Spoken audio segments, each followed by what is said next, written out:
जंग ऐसी होगी 40 साल में नहीं देखी होगी।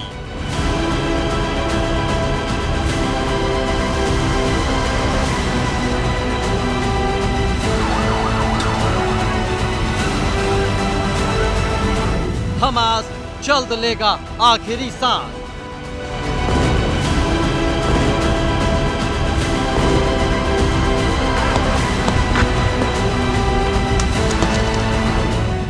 युद्ध में ईरान कूदेगा, अमेरिका नहीं छोड़ेगा। तो क्या इजराइल और हमास के बीच जो जंग लड़ी जा रही है वो तीसरे विश्व युद्ध की तरफ बढ़ रही है? यह सवाल अब धीरे धीरे पूरी दुनिया पूछने लगी है, क्योंकि एक तरफ अमेरिका खड़ा है, दूसरी तरफ ईरान है। धमकियां दोनों ही तरफ से आ रही हैं। ईरान ये कह रहा है कि सब्र का इम्तिहान न लो, अमेरिका कह रहा है कि दूर रहो। ऐसे में गाजा बॉर्डर से एबीपी न्यूज को जो एक्सक्लूसिव खबरें मिल रही हैं वो और भी ज्यादा हैरान कर देने वाली है। मौके पर हमारे दो जांबाज रिपोर्टर्स मौजूद हैं जिनसे पल पल की ग्राउंड रिपोर्ट हम जानेंगे। साथ ही स्टूडियो में बेहद ही खास दो मेहमान जिनसे हम समझेंगे कि ये युद्ध जो है क्या वर्ल्ड वॉर की तरफ बढ़ता दिखाई दे रहा है। लेकिन शुरुआत बड़ी खबर के साथ बुलेटिन की कर लेते हैं। बड़ी खबर आपको इस वक्त हम बता देते हैं क्योंकि जंग के हालातों के बीच इजराइल अटैक को लेकर एक बड़ी खबर आ रही है। इजराइल के अटैक को लेकर देखिए, एबीपी न्यूज के पास हमले को लेकर पुख्ता जानकारी है। इजरायली आर्मी का गाजा पर अटैक का जो प्लान है वो तैयार हो गया है। कम से कम बंधकों को नुकसान पहुंचाना मकसद है। जमीन, हवा, पानी तीनों रास्ते से हमले की प्लानिंग की जा रही है। एबीपी न्यूज के पास खबर है कि 40 साल का सबसे बड़ा अटैक होगा। गाजा पट्टी से हमास के खात्मे की पूरी रणनीति जो है वो तैयार की जा रही है। तो 40 सालों का सबसे बड़ा अटैक करने की तैयारी और जमीन, हवा, पानी यानी कि तीनों रास्तों से यहां पर प्लानिंग हो रही है हमले की। बड़ी खबर इस वक्त की, गाजा पट्टी से हमास के खात्मे की पूरी रणनीति जो है वो तैयार हो गई है। एबीपी न्यूज के पास पुख्ता जानकारी है इस पूरी प्लानिंग को लेकर, हमले की प्लानिंग को लेकर। इजराइल का गाजा पर जो अटैक का प्लान है वो पूरी तरह तैयार हो चुका है। कम से कम बंधकों को नुकसान पहुंचे ये भी कोशिश हो रही है। जमीन, हवा, पानी तीनों रास्ते से हमले की प्लानिंग है। कम से कम बंधकों को नुकसान पहुंचाना मकसद है। बड़ी खबर इजराइल की तरफ से, इजरायली आर्मी का जो अटैक का प्लान है गाजा पर वो किस तरीके से ये समझा जा सकता है कि किसी भी कोई कमी ना रहे, ये सुनिश्चित किया गया इस प्लान में। क्योंकि न सिर्फ जमीन से, न सिर्फ आसमान से, बल्कि पानी से भी पूरी चौतरफा तैयारी आप इसे समझिए। बड़ी खबर इस वक्त की और बड़ी जानकारी एबीपी न्यूज आपको दे रहा है। आगे बढ़ते हुए एक और बड़ा अपडेट आपको दे कि देखिए 11 दिन हो चुके हैं। 11 दिन से युद्ध की आग में इजराइल जल रहा है। गाजा बॉर्डर पर इजराइल हमास में जंग जारी है। 24 घंटे में गाजा पर 200 से ज्यादा एयर स्ट्राइक हुई है। 24 घंटे में दक्षिणी गाजा में 71 लोगों की मौत हो चुकी है। तो 24 घंटे में गाजा पर 200 से ज्यादा एयर स्ट्राइक, 24 घंटे में दक्षिणी गाजा में 71 लोगों की मौत।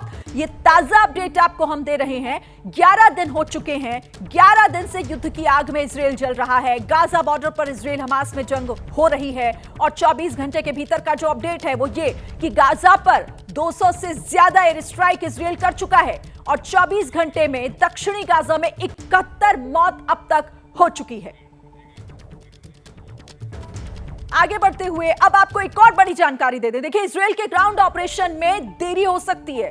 गाजा में ग्राउंड ऑपरेशन में 24 घंटे की देरी संभव है। जो बाइडेन के दौरे के चलते देरी हो सकती है जो बताया जा रहा है। अमेरिकी मीडिया के हवाले से यह बहुत बड़ी खबर है। जिस ग्राउंड ऑपरेशन को लेकर पूरी तरह तैयार है इजराइल की सेना, उसमें थोड़ी बहुत देरी संभव है। 24 घंटे की देरी बताया जा रहा है कि गाजा में जो ग्राउंड ऑपरेशन होना है उसमें यह देरी हो सकती है, क्योंकि जो बाइडेन जो कि दौरे पर और उन्हीं के दौरे के चलते यह देरी संभव है। अमेरिकी मीडिया के हवाले से यह बड़ा अपडेट आपको हम बता रहे हैं। इजराइल हमास जंग से जुड़ा हुआ जो ग्राउंड ऑपरेशन, जिसे कहा जा रहा है कि सबसे बड़ी तैयारी है ये गाजा पर अटैक करने की, उसको नेस्तनाबूद कर देने की हमास को, उसी से जुड़ा हुआ यह बड़ा अपडेट इस वक्त एबीपी न्यूज आपको बता रहा है। ग्राउंड ऑपरेशन में देरी संभव है।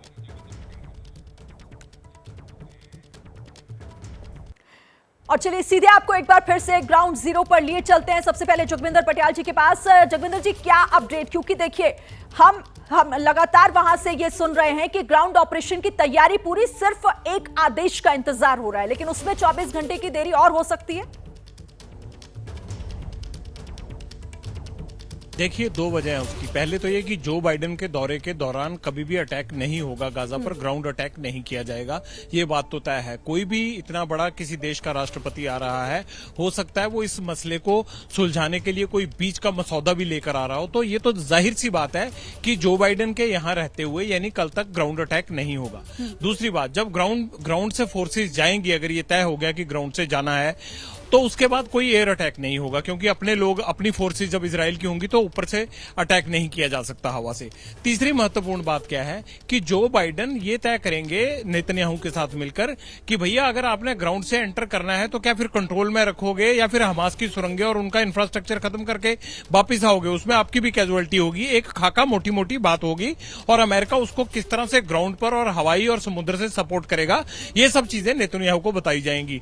चौथी बात, जो आप प्लानिंग की बात कह रहे हैं, वो पिछले 5 दिन से ही मैं देख रहा हूं जब से आए हैं। आज तो और पूरा इलाका जो गाजा पट्टी के साथ लगे हुए 5 किलोमीटर के एरियाज हैं, उनको पूरी तरह से टैंक्स ने और आर्टिलरी गन्स ने और जितने भी लड़ाकू बाकी दस्ते होते हैं उन्होंने घेर लिया है। हाईवे के आगे जाने की इजाजत भी अब नहीं दी जा रही है। सो तैयारी पूरी है। जो बाइडेन के टाइम ग्राउंड अटैक नहीं होगा। तीसरा, जो बंधक है वहां पर अब 200 के करीब बताई जा रही है उनकी गिनती, और जो वहां पर इंजर्ड हैं, जो रहने वाले हैं हमास के अलावा, जो लोग वहां गाजा पट्टी में रहते हैं, ये 2-3 चीजें, ह्यूमैनिटेरियन क्राइसिस खड़ा हो जाएगा। इन चीजों पर भी दुनिया की नजर रहती है और बड़े देशों की भी नजर रहती है। सो ये 4-5 चीजों की असेसमेंट किए बिना इस तरह से ग्राउंड अटैक नहीं किया जाएगा। जब तक खाली नहीं होगा, हॉस्पिटल खाली नहीं होंगे, बंधकों का कुछ तय नहीं हो जाएगा, तब तक और कंट्रोल करना है या सिर्फ हमास के खात्मे के बाद जो है वो वापस लौट आना है, ये सब चीजें पहले तय होंगी, अटैक के बाद नहीं होंगी ये तय। ठीक है, आप रहिएगा जगविंदर जी, महत्वपूर्ण जानकारी आप वहां से दे रहे हैं क्योंकि सब कुछ तय होगा लेकिन इसमें समय लगेगा। लेकिन गाजा में ग्राउंड अटैक में देरी आखिर क्यों हो रही है, आपको जरा यहां समझाने की कोशिश करते हैं। इसकी कुछ वजह जो है, पहली वजह अमेरिकी राष्ट्रपति का दौरा, दूसरी वजह जो है वो ये है कि अमेरिकी दबाव और इसके साथ ही बंधकों की चिंता भी क्योंकि बहुत जरूरी है। हिजबुल्लाह युद्ध का मोर्चा खोल सकता है, वजह तीसरी ये है, और इनका सोर्स वॉशिंगटन पोस्ट और जेरूशलम पोस्ट, और साथ ही जिस तरीके से ये वजह फिलहाल सामने आ रही है कि आखिर ये देरी की वजह हो सकती है। अब चुनौतियां आप देखिए, इस अटैक में चुनौतियां किस तरीके से है। पहली चुनौती, गाजा में सुरंगों का जाल पूरा जो है वो बिछा हुआ है, सैनिकों के बंधक बनने का खतरा वहां पर सबसे ज्यादा हो जाता है। चुनौती दूसरी है, गाजा के जो रास्ते हैं वो बेहद संकरे हैं, बख्तरबंद गाड़ियां वहां जा नहीं पाएंगी, उनका जाना आसान नहीं होगा। तीसरी चुनौती, घरों में छोटे छोटे रोशनदान हैं, स्नाइपरों के हमले का खतरा उन रोशनदान के जरिए हो सकता है। चौथी चुनौती है ATGM और RPG, इजरायली सैनिकों पर हमले का खतरा इसीलिए बढ़ जाता है। और इसके साथ ही अगली चुनौती, जो ये चुनौतियां हैं तमाम, इससे आप समझ सकते हैं कि कैसे बड़ा नुकसान पहुंचा सकता है हमास और अटैक हेलीकॉप्टर, क्योंकि आतंकियों के पास MPADS है, अटैक हेलीकॉप्टर वहां गिराए जा सकते हैं और इसीलिए ये चुनौती बहुत ज्यादा बड़ी है। ये एक बहुत बड़ी वजह, इन तमाम बातों के बाद आप समझ सकते हैं कि आखिर देरी क्यों हो रही है। अब इसे समझने के लिए हम अपने मेहमानों का रुख कर लेते हैं। हमारे साथ आप देख रहे हैं स्टूडियो में दो खास जो गेस्ट हैं वो जुड़े हुए हैं। सबसे पहले मैं मेजर जनरल संजय सोई जी आपके पास आते हुए, क्या लग रहा है सर आपको, देरी की वजह ये या कुछ और भी निकलकर आपके दिमाग में आ रहा है इसके अलावा? नहीं, बिल्कुल शिरीन जी, काफ़ी आपके ऑब्जर्वेशन ठीक है। मैं थोड़ा सा, मेरा विचार ये है कि इजराइल ये जो कर रहा है ये सब एक प्लान तरीके से जा रहे हैं। इनको शुरू में एक झटका लगा, वाकई में वहाँ उनका अनप्लान था, एक कैजुअलिटी सफ़र की, इंटेलिजेंस फेलियर हुआ, लेकिन उसके बाद उन्होंने संभल के जो कार्रवाई की है वो पूरा एक तरह से तरीके के हिसाब से जा रहे हैं। देखिए, पहले उन्होंने जैसा था रिटेलिएशन किया, एयर बम्बार्डमेंट किया मिसाइल के द्वारा, जहाँ जहाँ हमास के अड्डे थे, हेडक्वार्टर थे, जहाँ पे उनके डिपोज थे, उन सबको बर्बाद किया, पिन पॉइंट अटैक किए। ज़्यादातर बिल्डिंगें जैसे आप दिखाते रहे चैनल में, एक एक बिल्डिंग गिरी, आसपास पूरा कोलेट्रल डैमेज कम से कम करने की कोशिश की है। उसके बाद उन्होंने मोबिलाइजेशन किया, बैरक से निकल के, जैसे आपके वो पटियाल जी बता रहे थे कि कैसे वो निकल के पहले टैंक्स और सबका जमावड़ा हुआ और अभी वो बॉर्डर के पास आ गए, वहाँ पर अभी इनको भी जाने की अनुमति नहीं है। यानी कि अब ग्राउंड अटैक का पूरा तैयारी हो चुकी है, किसी समय भी नोटिस मिलते ही, ऑर्डर मिलते ही वो लोग जाने के लिए तैयार है। तीसरा, इन्होंने क्या किया, अभी जो कमांडो टीम जा चुकी है इनके इंटेलिजेंस अब काम कर रहा है पूरी तरह से, मोसाद का और जो लोकल इंटेलिजेंस, जो ह्यूमन इंटेलिजेंस है, टेक्निकल है, उसके द्वारा एक एक करके कमांडरों को मारते जा रहे हैं। देखिए, ये बहुत बड़ी सफलता है इनको मिल रही है कि उनकी विल टू फाइट, उनको लड़ने की क्षमता, उनके अंदर जो लड़ने का जो जोश है, हमास का वो खत्म करते हैं जब उनको लग रहा है कि इतने टॉप कमांडर मर रहे हैं और हमास के कमांडरों के साथ और लोग भी मर रहे हैं, तो ये यानी कि उनका एक तरह से मोरल डाउन हो जाता है। साथ ही साथ इनको आइसोलेट कर दिया गया, सामने से उधर से समुद्र की तरफ से इजिप्ट का बॉर्डर बंद कर दिया गया ताकि इनको फ्रेश सप्लाई नहीं आता जाए। वो नहीं चाह रहे कि रशिया के जैसे यूक्रेन के साथ हुआ है कि यहाँ से हमला हो रहा है, पीछे से उनके पूरी सप्लाई आती जा रही है। तो ये सब एक प्लान तरीके से चल रहा है। जब पूरी तरह से डिफेंसेस खत्म हो जाएंगे, उनका रेजिस्टेंस कमर टूट जाएगी हमास की, तब ये जमीन से जाएंगे, क्योंकि बिल्ट अप एरिया जैसे पटियाला बता रहे थे। इसे सर विस्तार से और आगे हम इस पर बात भी करेंगे। आप रहिए मेरे साथ। हमारे साथ जियोपॉलिटिकल एक्सपर्ट जितेंद्र ओझा जी भी हैं, हमारे साथ स्टूडियो में ही मौजूद हैं। जितेंद्र जी, आपको क्या लग रहा है कि मतलब अब इसका असर और किस तरीके से होगा? और इसी बीच अमेरिकी प्रेसिडेंट का दौरा भी, वो भी पहुंच रहे हैं। रूप में एग्जिस्ट करना उसके लिए ठीक नहीं है, और ये एक साइकोलॉजिकल वॉर भी है साथ में कि जरा सा भी इजराइल की पलक झपकती है तो उसके विरोधियों को एक अवसर मिलेगा, उनको प्रोत्साहन मिलेगा।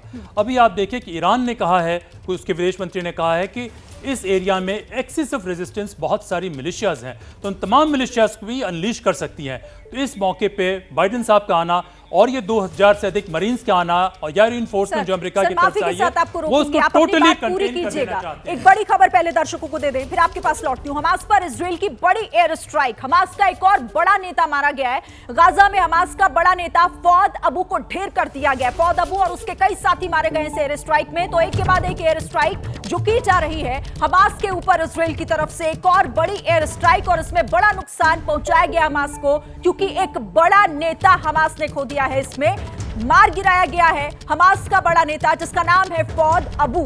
फौद अबू और उसके साथी, कई और दूसरे साथी भी हैं जो इस एयर स्ट्राइक में ढेर हो गए हैं। तो एयर स्ट्राइक एक और बड़ा नुकसान हमास को, क्योंकि हमास की कमर तोड़ने की जो कसम है वो इजराइल ने खा ली है और उसी के तहत वो लगातार एक्शन भी ले रहा है।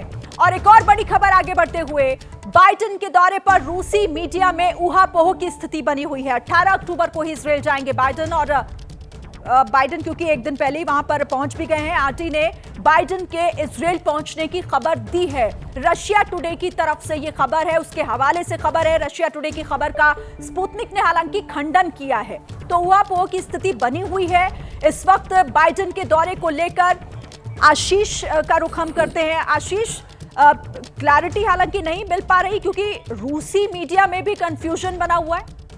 देखिए, क्लैरिटी है। रूसी मीडिया का ये कंफ्यूजन है, we are not to be blamed for. RT ने पहले, रशिया टुडे ने वो विजुअल्स 2022 के लगा करके ये क्लेम कर दिया था कि जो बाइडेन वहाँ पहुँच गए हैं, जबकि जो प्रारंभिक जानकारी मेरे और आपके पास थी, मैं क्लियर कर दूं कि वही जानकारी सही है। एक रोज़ बाद बाइडेन वहाँ पहुँचने वाले हैं। स्पुतनिक जो दूसरी बड़ी एजेंसी है रशिया की, उसने भी इस खबर को करेक्ट किया और खुद रशिया टुडे ने भी अपनी गलती मान ली है। तो जो खबर हमने दिखाई थी वो उनके माध्यम से दिखाई थी।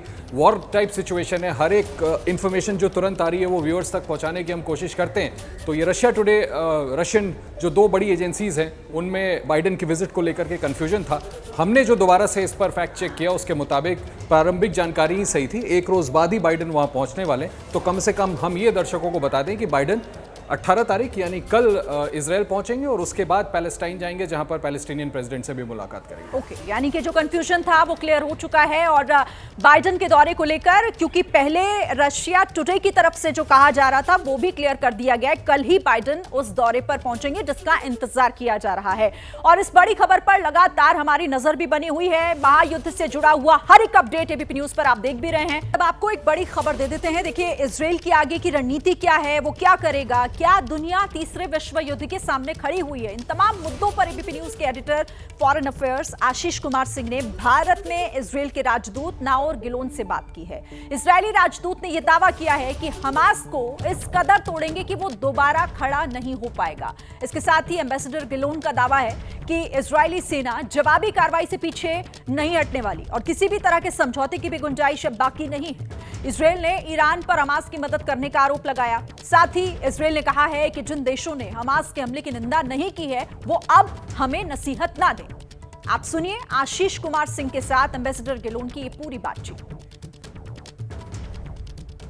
Ambassador, how far is Israel willing to go this time to avenge this? I mean, as I'm talking to you, Excellency, we all know that there are forces on the border and yet there is no full-scale operation yet. So how far is Israel willing to go this time? We are not going to avenge.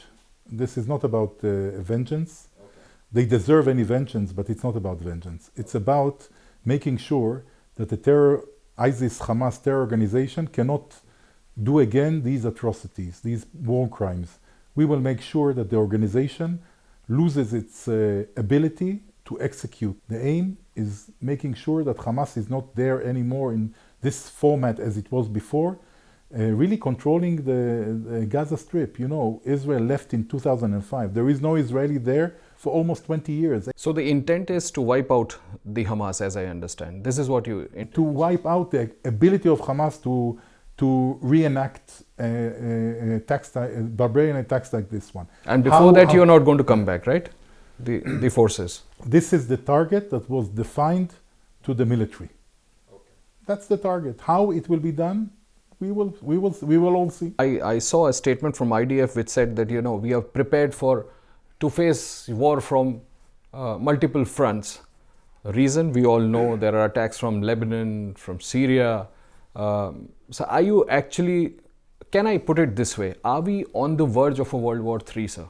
I don't know. I think that the Iranians are trying to push us there. It's quite clear. Iran, the connection between Iran and Hamas is a known one. They were training them, arming them, and financing them for many, many years. And think, these are Shiites and these are Sunnis. Hamas are Sunnis, allegedly not supposed to be together. But here there is an alliance of hatred and destabilization of the region.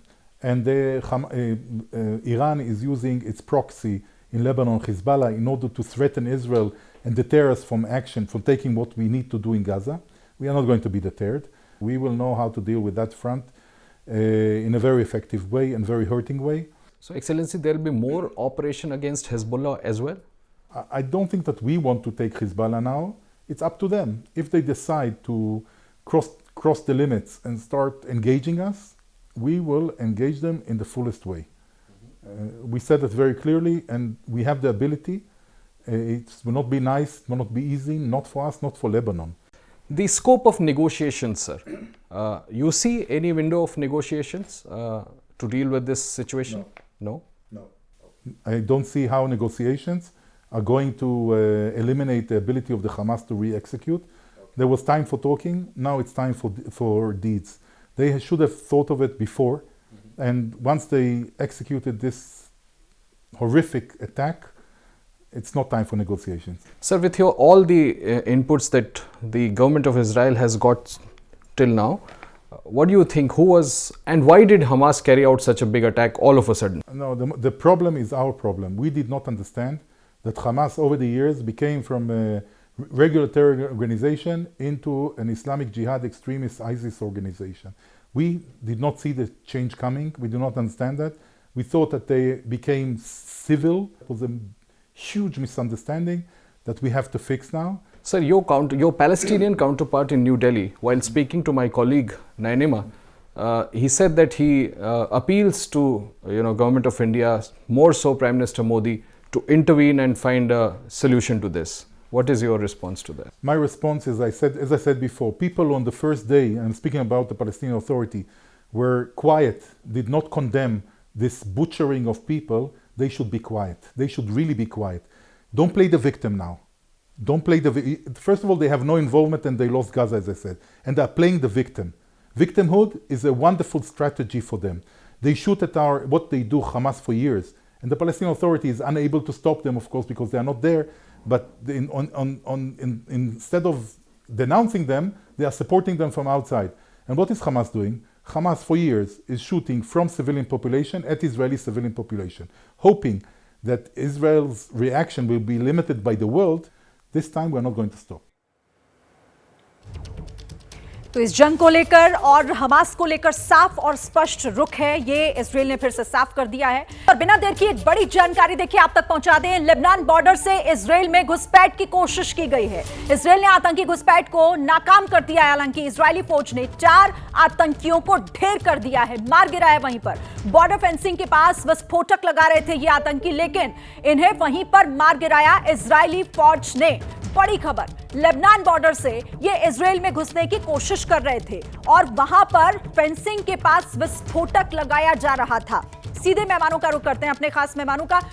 Major सोई, आपसे ही समझते हुए general सोई sir, कि क्या अब Israel की भी तैयारी यही होगी, क्योंकि दो मोर्चों पर वो सीधे सीधे चुनौतियां झेल रहा है, तो दोनों से युद्ध की तैयारी हो रही है क्या? नहीं, देखिए श्रीन जी, इजराइल तो तैयार है पहले दिन से, क्योंकि उसको पता है कि एक तरफ से हमास है तो उधर से हिजबुल्लाह जरूर कुछ करेगा।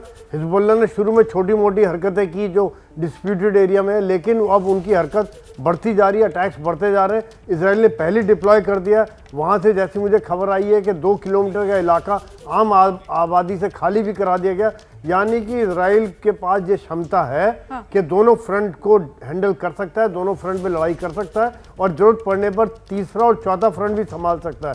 चाहे वो वेस्ट बैंक हो और सीरिया में अगर थोड़ी बहुत गड़बड़ हो रही थी तो वहां भी उसने मिसाइलों का फायर करके उनके एयरपोर्ट को। ठीक है सर, बिल्कुल सर, ठीक है सर, आप रहिए हमारे साथ। एक और बड़ी खबर है, लेबनान का इजराइल पर बड़ा आरोप, एक बड़ा आरोप लेबनान की तरफ से लगाया गया इजराइल पर आरोप है फास्फोरस बम चलाने का।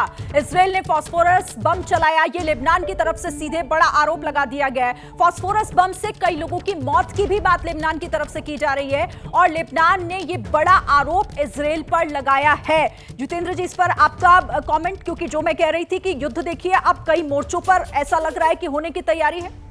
बिल्कुल, बहुत मोर्चों पे होने की तैयारी है। आप देखें, ईरान ने कई दफ़े कहा कि वो जो है इस सारी जो एक्सेस ऑफ रेजिस्टेंस है, ये बहुत सारे मिलिशियाज हैं, वो लड़ेंगे। तो ये इस प्रॉक्सी वॉर में ईरान बहुत दिनों से कोऑर्डिनेट कर रहा है और हम लोगों की असेसमेंट है कि तुर्की के साथ साथ कहीं ना कहीं चाइना का भी एक डिनाइबल फॉर्म में कहीं ना कहीं कुछ इन्वॉल्वमेंट है। तो इसमें बहुत इनोवेटिव वेपन्स का इस्तेमाल होगा और वो भी डिनाई करने की कोशिश करेंगे, क्योंकि इनका मकसद है कि पूरी तरीके से क्रश करके खत्म कर देना। तो लेबनान में तो हुआ, आप देखिए आने वाले दिनों में गाजा में भी बहुत इनोवेटिव वेपन्स का इस्तेमाल होने वाला है। जी, ठीक है सर।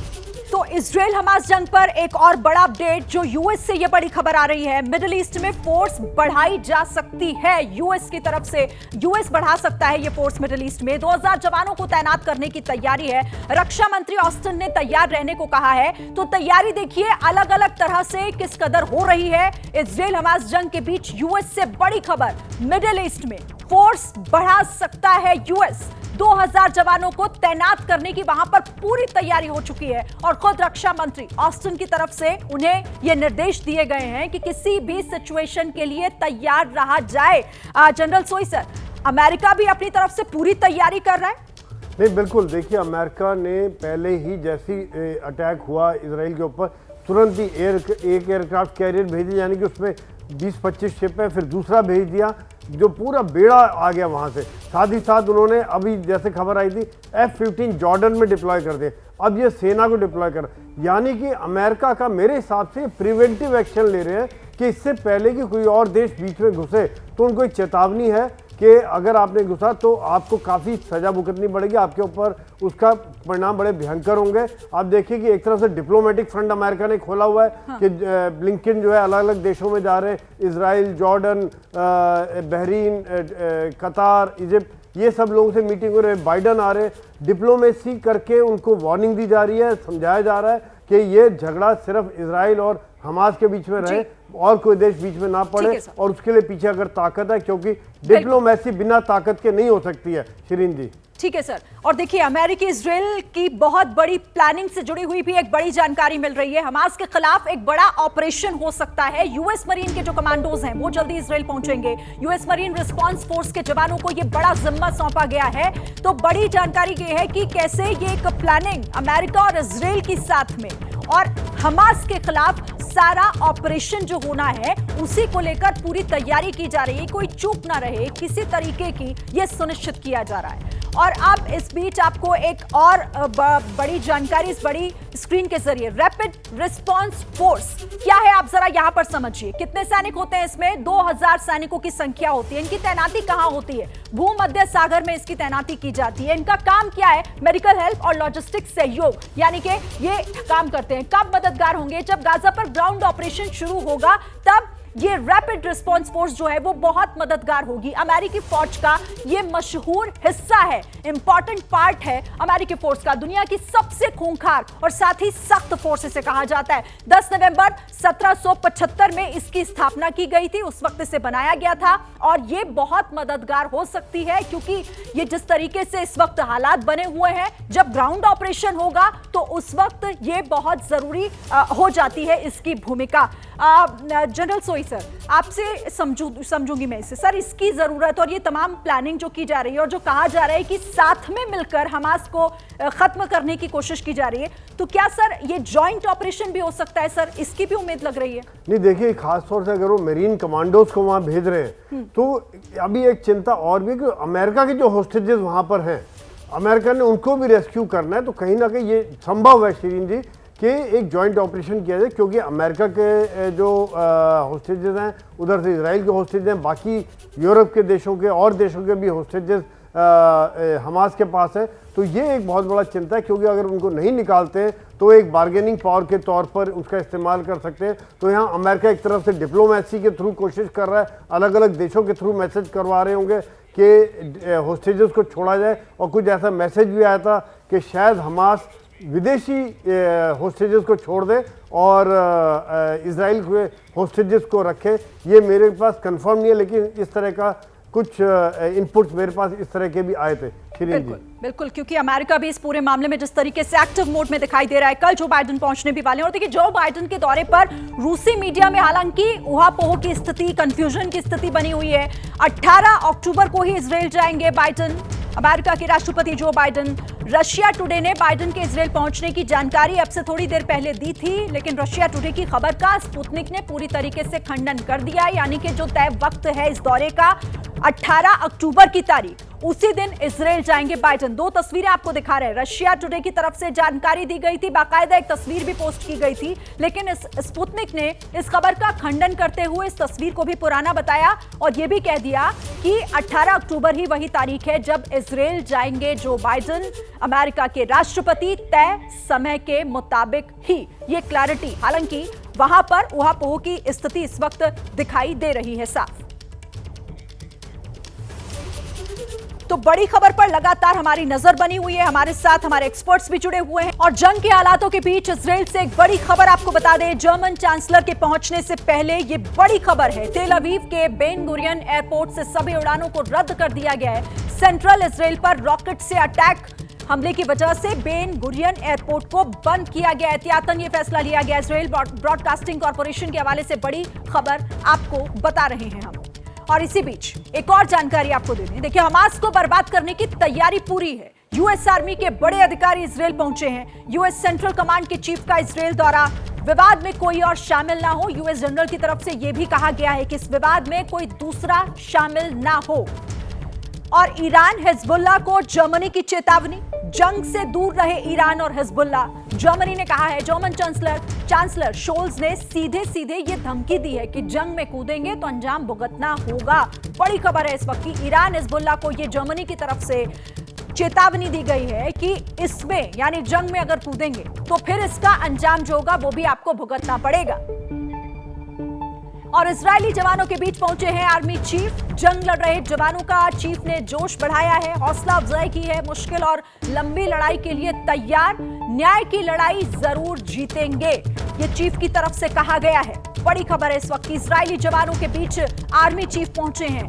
जंग लड़ रहे जवानों का हौसला बढ़ाने के लिए उन्हें यहां पर कहा है कि मुश्किल और लंबी लड़ाई के लिए आपको तैयार रहना है। और इसी बीच आपको हम दिखाते हैं इजरायली सेना प्रमुख की वो चिट्ठी, उसमें क्या कहा गया है। इजराइल युद्ध में है और हम जीतेंगे, इजराइल सैनिकों की कुर्बानी बेकार नहीं जाएगी। सेना प्रमुख की चिट्ठी में यह भी कहा गया है कि इजराइल के लोगों को सेना पर जो है वो भरोसा है, इजराइल की संप्रभुता पर हमला हुआ है, हम जवाबी लड़ाई बहादुरी से लड़ रहे हैं, हवा, जमीन, समुद्र से दुश्मन पर हमला करने के लिए तैयार है, दुश्मनों पर जोरदार हमला करेंगे और इसके साथ ही किसी भी स्थिति के लिए तैयार रहने की बात भी की जा रही है। युद्ध कठिन और लंबा होगा, सैनिकों की हौसला अफजाई।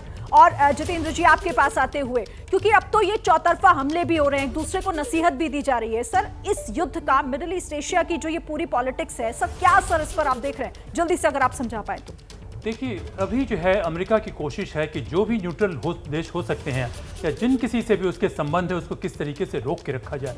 ये असेसमेंट की जा रही है कि जब सिविलियंस पे बहुत अधिक कैजुअलिटी होगी तो एक इमोटिव प्रेशर बनेगा और इमोटिव प्रेशर बनने की वजह से दूसरे देशों के लिए मुश्किल हो जाएगा एकदम न्यूट्रल रहना। तो इसी वजह से अमेरिका कोशिश ये कर रहा है कि जो जो देश उसके मित्र हैं, जैसे सऊदी अरेबिया कहिए, जॉर्डन में हो गए, इजिप्ट में कहिए, इनको कंटेन करके रखना और इस युद्ध को एक मौका बनाना कि ईरान जैसी ताकतें या उसकी जो मिलिशियाज हैं उनको पूरी तरीके से डटर ही नहीं करना बट लॉन्ग टर्म में खत्म कर देना, कि वो उनकी ये कैपेसिटी और विल दोनों खत्म हो जाए। ठीक है सर, ठीक है सर, आपको यहाँ पर रोक रही हूँ माफी के साथ। एक और बड़ी जानकारी, इजराइल हमास में जंग खतरनाक मोड़ पर आता हुआ दिखाई दे रहा है। ईरान के सुप्रीम लीडर खामेनेई की धमकी, गाजा पर हमले बंद करो वरना सब्र टूटेगा। सब्र टूटा तो कोई नहीं टिकेगा। ये सुप्रीम लीडर हैं ईरान के और वो धमकी देते हुए नजर आ रहे हैं। जनरल सोई, एक तरफ अमेरिका भी चेतावनी दे रहा है, दूसरी तरफ खामेनेई जो सुप्रीम लीडर है ईरान के वो भी यही कहते हुए दिखाई दे रहे हैं कि सब्र टूटा तो फिर कोई नहीं टिकेगा।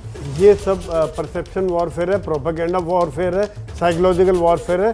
कुछ उनके बस का, वो डायरेक्ट इन्वॉल्व नहीं होंगे अभी, जैसा मेरा विचार है। वो इनडायरेक्टली हिजबुल्लाह को मदद कर रहे हैं, हमास को मदद कर रहे हैं और इनडायरेक्ट वॉर कर रहे हैं, क्योंकि इजराइल के साथ पुरानी इनका दुश्मनी जिसको कहना चाहिए बहुत सालों से।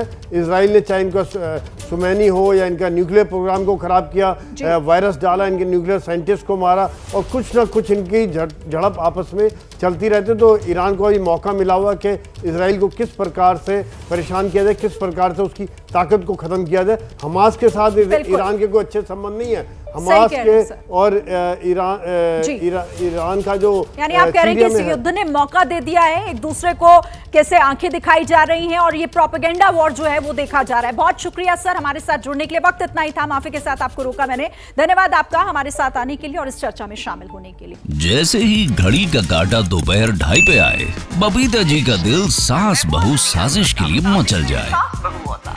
और ये है इनकी बहू, पूरे दिन ऑफिस की टेंशन हो जाए गॉन जब ये करें अपना फेवरेट शो फ्री टाइम पे ऑन। इनकी तरह आप भी देखें अपना फेवरेट शो अपने टाइम पर और डाउनलोड कीजिए एबीपी लाइव ऐप अपने स्मार्ट टीवी पर।